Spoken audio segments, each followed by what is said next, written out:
Spurrier had a lot to say. I'm going to read a couple clips from his interview on the radio today. It's always fun to hear about him. I think people respect his opinion about it. You hear the bring Spurrier back or bring Urban back to come back and coach.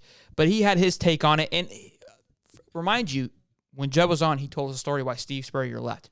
He left Florida because the fan base got to the point where it was just too exhausting. You beat Kentucky, but only beat by 10. And everybody was like, it wasn't enough. Well, now we're bitching because we ain't beating Kentucky. So maybe we shouldn't have bitched so damn much.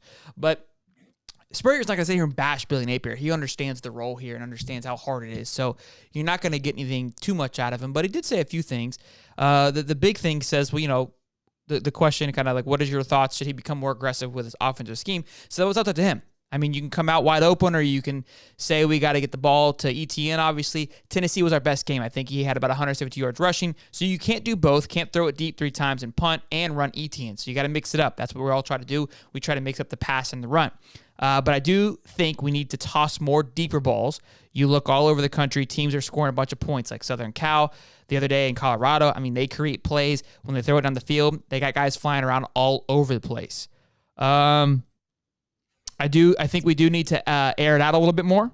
And then if you're successful doing that, ETN will have more rushing yards as well. What is interesting is I like to kind of always read behind the lines a little bit. He keeps referring to ETN, and this is something that the timeline, Twitter timeline, was really getting involved with this past week because Montrell seems to be the starting guy. But I think we can all agree that he has taken a step back behind ETN, but we still have not seen a lot of ETN. Yet we keep beating on the door. Now, we're going to get to the depth chart. He is questionable this week. For what reason? I don't know. Here's an important line from what Spurrier said, and this is something that we keep referring to about ego, and I referred to this on Monday about we keep calling for him to make a change.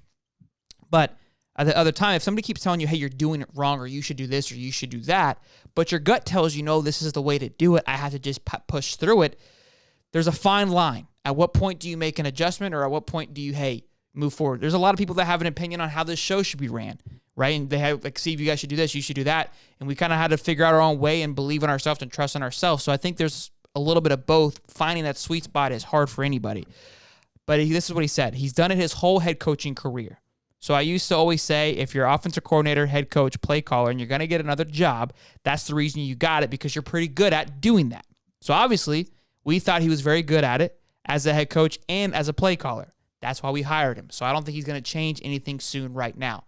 That's a good point. Now, this goes back to another layer where Scott Strickland should be fired because this guy doesn't know what he's doing either, but that's another conversation for another day.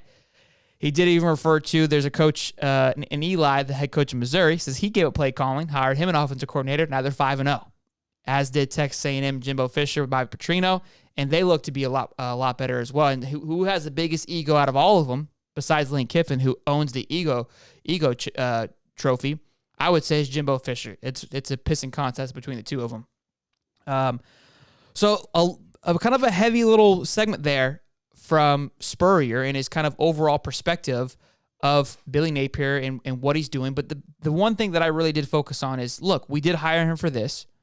Whether we agree we should have hired him for that or not, he feels that he was brought in for his ability to play call. And that I do agree with, is that you have to, but again, you have to believe in your process. You have to trust your process. But at what point do you make the switch? Dave, what's your thoughts on Spurrier speaking out and what he had to say? I don't know when you hit the switch, but I mean, at the end of the day, I mean, I think it's pretty obvious that at the end of the year, there's probably going to be a change at offensive coordinator. I heard Allie allude to like the maybe handing the keys over to the tight end coach, Russ Callaway. And I don't think that would be a bad idea to maybe get some ideas off of him or let him have a few plays drawn up in the playbook. But as far as like, you talk about airing out the ball and all that, like you set up the pass when you run and you set up the run when you pass. And you're going to have a good mixture of that. If you don't have a good mixture of that, teams are going to prepare for a one-dimensional offense. And when your defense is struggling, you're not going to be able to win the football game. What game have you seen so far where, I guess, this year where the defense has struggled, which I guess would only be really Kentucky, and the offense can't help at all, can't score any points? Utah, I mean, defense wasn't really struggling. There was a turnover, there was a big bomb, and that was it. But like, when did the offense try to bail out the defense from stopping Utah? When did the offense try to bail out defense against Kentucky. I mean, the defense is not going to have a clean-cut game every single game this year. We know there's a lot of young guys on that defense, and they're good playmakers, but they're going to have their struggles. When will we see the offense come out there and execute? And when they get down by 10 points, when they get down by 14 points, I think that, you're going to have to, especially in this game, if it's Vanderbilt, I don't even care if you're up by one score, throw the football. This is what we need to see. For sure. Hey, before Steve, you go on this, we got over almost 500 people in here. Be sure to smash the like button. Subscribe if you're new here. We're on the way to 18,000 subs. Helps us out a lot. Let's you two know that we're doing a good job. If we're not doing a good job, then I don't know. But I understand if you don't want to because Steve in his ugly shirt, as Dom has referred to it many times. But what's your thoughts, Steve, on Spurrier, your favorite head ball coach of all time, and his comments on Billy? Look, I don't dislike Spurrier. He was fun for college football when he was there. I'm not surprised in the least that Steve Spurrier in the fun and gun offense, the guy who ran that and ran it to perfection with multiple quarterbacks, has the idea and the notion that you should be throwing the ball deep. That he liked to do that. That's kind of what Spurrier was known to do.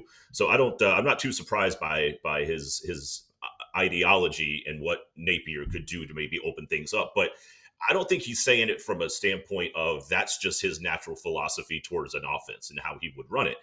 I think he's saying it simply because you're not making the safeties back up to respect a deep pass. So they can almost kind of but they could play like a box safety with the intention of plugging the running lanes. Mertz, we knew going in was going to be a guy who was going to be consistent on those mid-level passes, those 10-yard hitch routes, those 12-yard outs, maybe the slants.